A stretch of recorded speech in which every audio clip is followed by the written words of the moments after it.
lot of what civilization tended to be in the 20th century was progress up the food chain.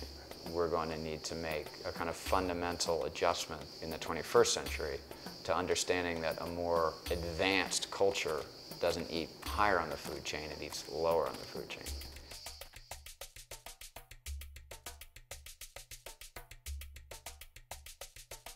It's hard to know what to eat, particularly when it comes to seafood. You don't know, is farm raised better than wild caught? You know, we come up with these great solutions, or what we think are great solutions.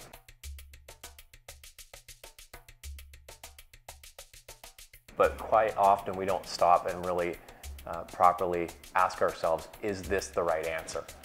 The general public, when you go out to your fish market or at the restaurant, they see the fillet. You know, they don't see the whole fish. They don't see where it's come from. They don't see what's gone into making that fish.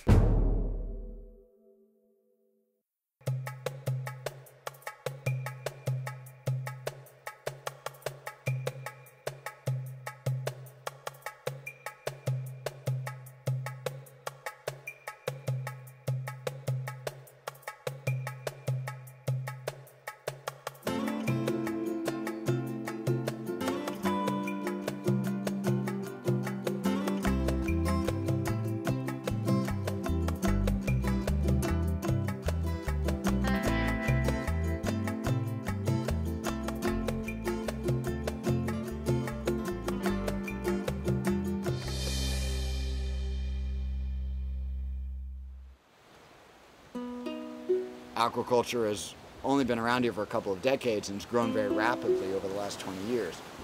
And that's why Turkey is a really neat place to be right now, because there's such a range of fish farms here in this one small part of the world. We want to put together a picture of what sustainability means in Turkey now and how that could apply to the rest of the world.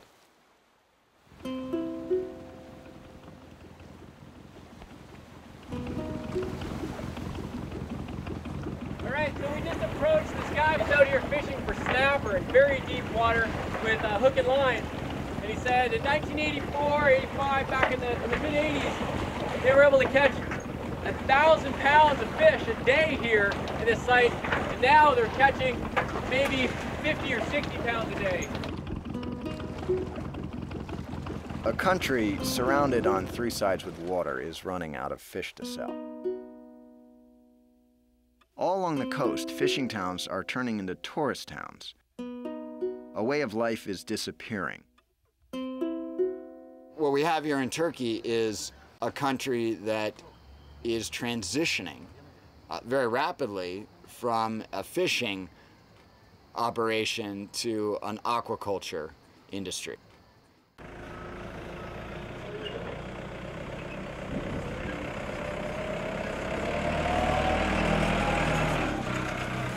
So how many people did you say worked here? 120 people. 120 people work here.